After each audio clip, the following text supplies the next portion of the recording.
The era from the Civil War to World War I was a time of dramatic change, vitality, and productivity. Historians have described these years as the age of energy, the rise of the city, the age of reform, and the search for order. It was a period that witnessed the expansion of urban centers with their unparalleled growth in population, the rise of modern industry, commerce, and banking, the emergence of organized labor, and the crusade for women's rights. There was also an increase in new colleges and universities, the development of the modern library movement, and numerous efforts to further government participation in public health and welfare. This was the time when the modern concept of medicine and public health came into being through revolutionary changes in the fields of bacteriology and chemistry, laboratory medicine, medical education, and public health methodology. One of the remarkable personalities who was instrumental in making these important changes and helped shape the future 20th century America was John Shaw Billings. John Shaw Billings was born in Switzerland County, Indiana on April 12, 1838, one of 5 children born to James and Abby Shaw Billings. By the age of 14, young Billings was ready for college. I then went on to fit myself to pass the entrance examination for the sub-freshman class at Miami University in Oxford, Ohio, and passed the examination in the fall of 1852. Most of my time was spent in reading the books in the college library. I was omnivorous and read everything: philosophy, theology, natural science, history, travels, and fiction. Years later, Billings recalled, "When I was in college, the library was not recognized as a part of the system of instruction. No professor ever referred the students to it or suggested any use of the books in it. I always found it easy to get half a dozen or more students to give me permission to borrow for them, so that I usually left with as many books as I could carry."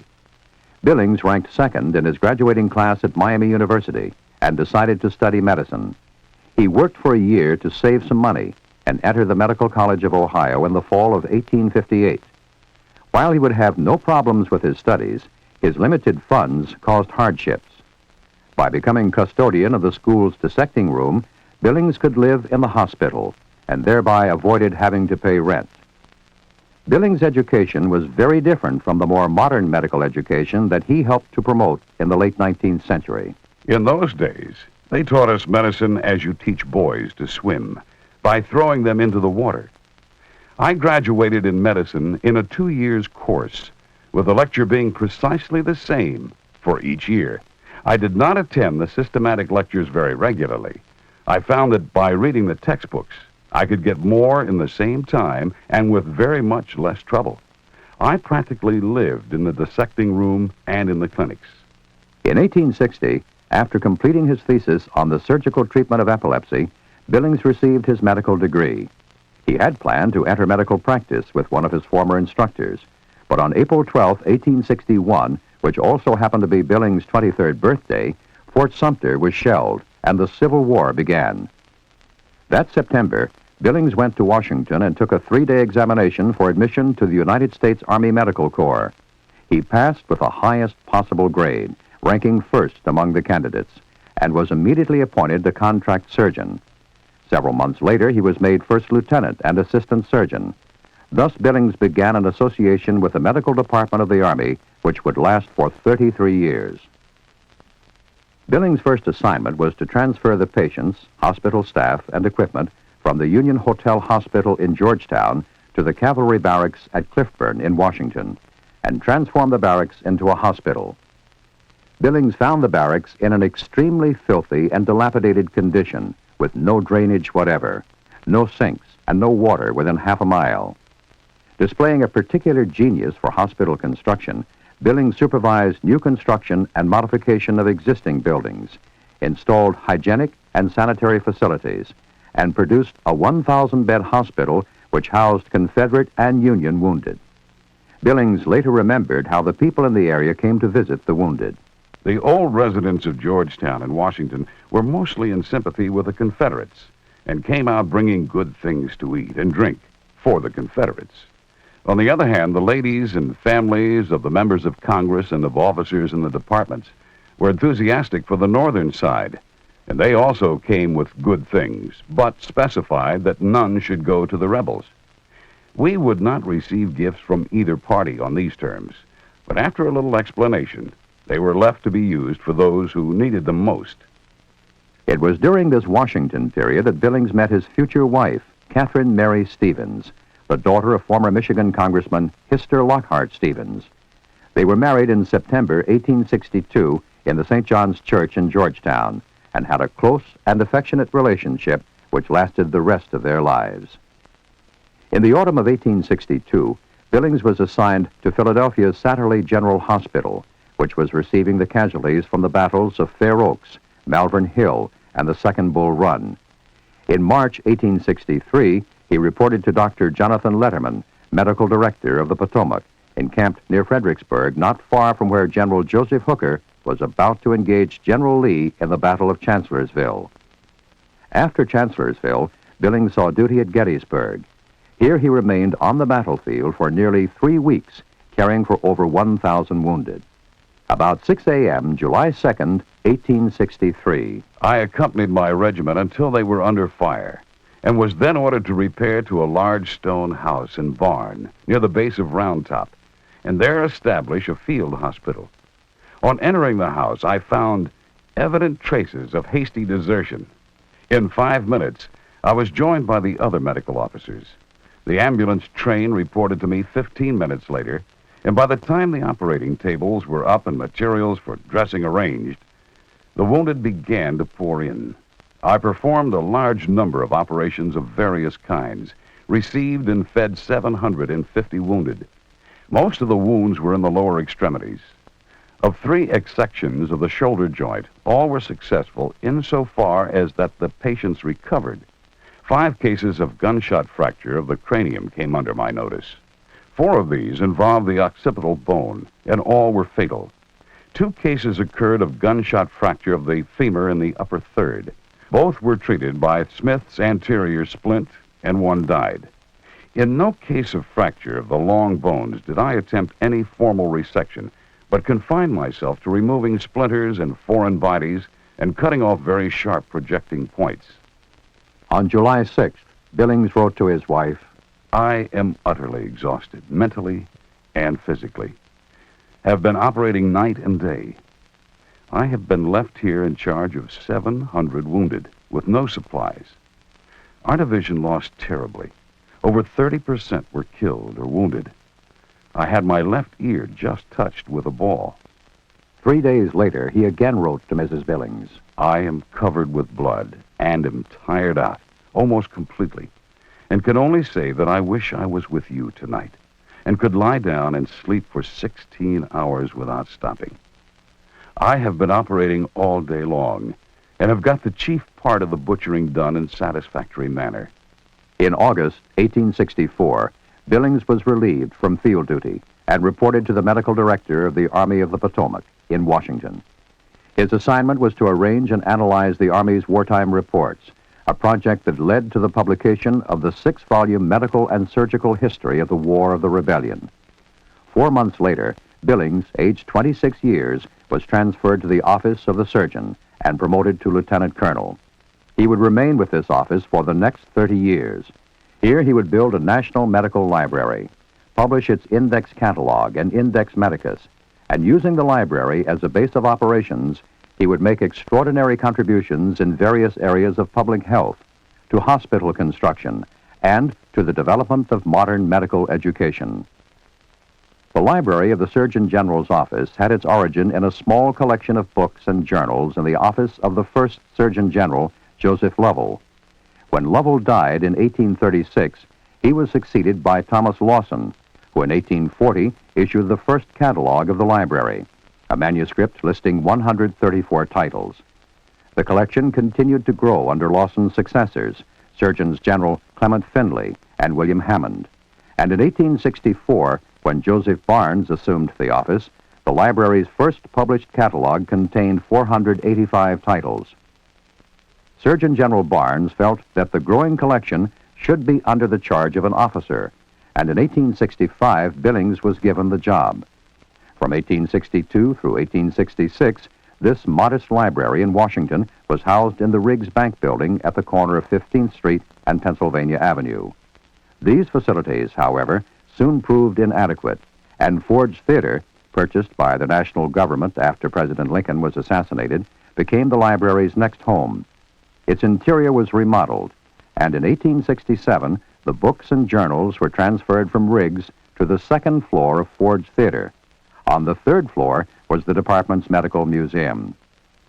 Billings' goal was to make the library, in his words, as complete as possible.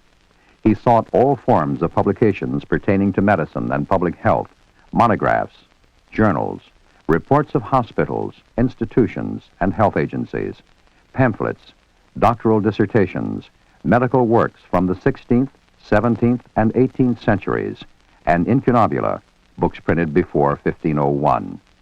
When the library published its third catalog in 1868, its holdings were 3 times what they had been in 1865.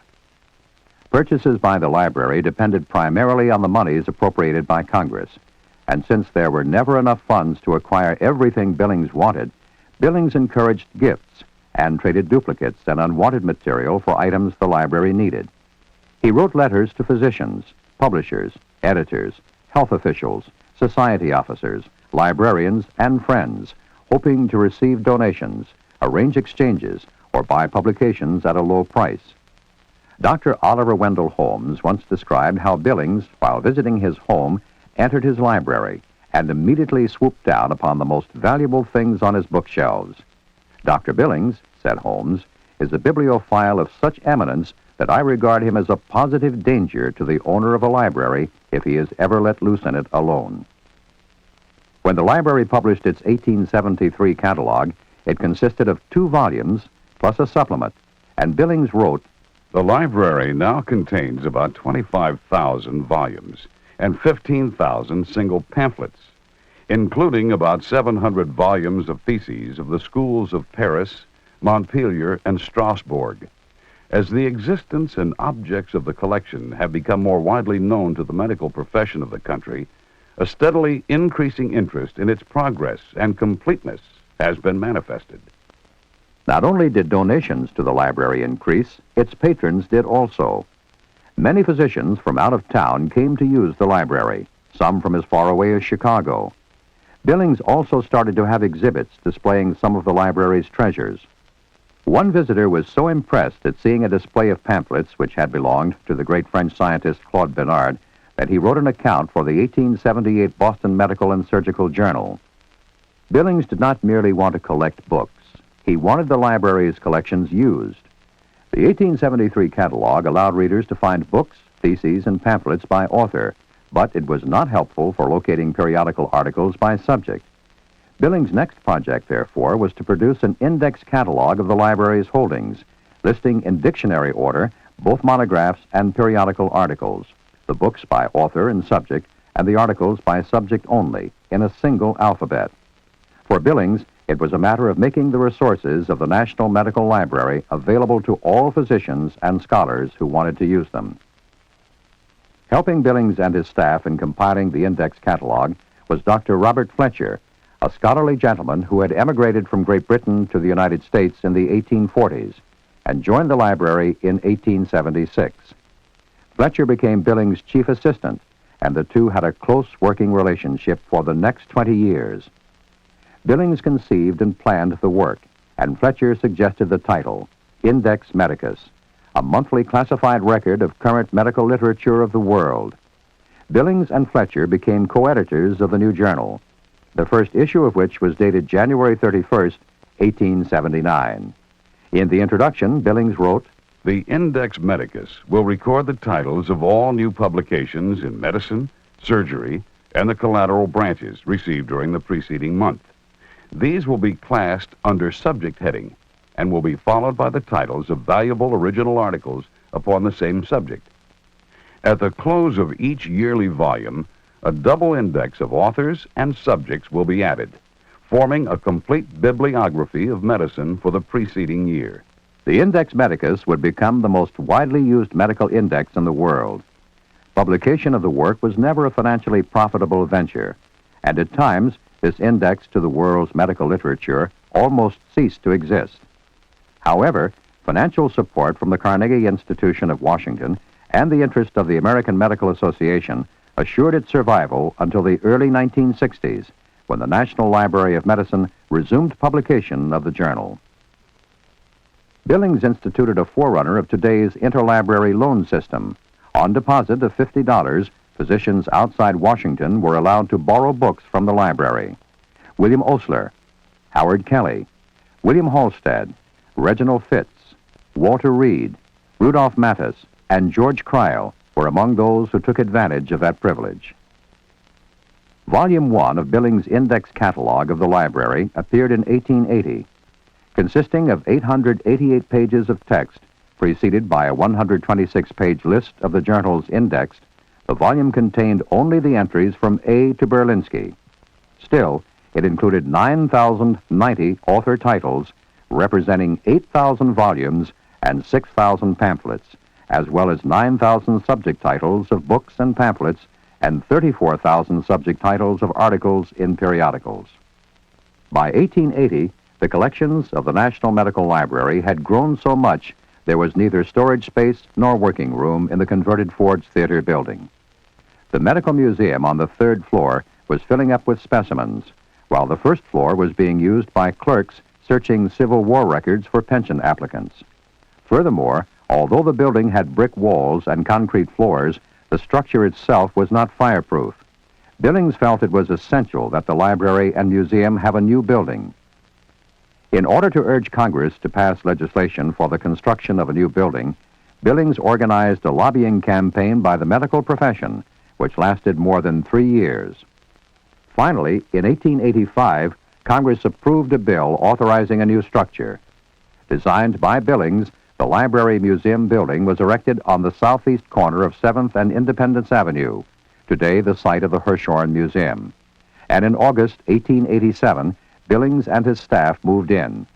This would be the home of the National Medical Library for the next 75 years, until 1962, when it moved into its new quarters in Bethesda, Maryland. A few years after the new library was opened in 1891, Billings hired a young man who would soon make his own contributions to medical bibliography and the history of medicine. This was Fielding H. Garrison, who became co-editor of the Index Medicus, editor of the Index Catalog, and who published over 200 papers, including the well-known monograph, An Introduction to the History of Medicine. Billings had called the Index Catalog project his labor of love, and in 1895, the final volume of the first series was published. William Osler considered the catalog Billings' float down to posterity. By this time, the library had more than 308,000 books and pamphlets, and a survey revealed that the library's holdings had surpassed those of all other medical repositories in the country. The Index Catalog, therefore, provided access to a truly great body of medical literature. William Osler declared that, while the catalog only represents the contents of the library, it really is an exhaustive index of medical literature. So general were Dr. Billings' interests that all departments of medicine are represented, and there is not a subject, as there is scarcely an author of note, ancient or modern, not in the catalog. In 1914, William H. Welch wrote in the Johns Hopkins Hospital Bulletin, "I question whether America has made any larger contribution to medicine than that made by Billings in building up and developing the library, and in the publication of the Index Catalog and the Index Medicus. That, in my judgment, is our greatest contribution to medicine, and we owe it to this extraordinary man." Billings' work established his reputation internationally and brought him numerous honors. In 1895, Colonel Billings retired from the Army and left the library. In Philadelphia, some 250 physicians gathered to honor this remarkable individual with a testimonial, and in a final tribute, they presented him with a silver container on which was engraved, "To John S. Billings, from 259 physicians of the United States and Great Britain, in grateful recognition of his services to medical scholars." Inside was a check for $10,000. The 3 decades Billings spent building the National Medical Library were not devoted only to the library and medical bibliography. Billings also had other official assignments and was engaged in many other projects advancing American medicine and public health. He was a member and vice president of the 1879 National Board of Health. He helped to reorganize the Marine Hospital Service, the forerunner of the U.S. Public Health Service.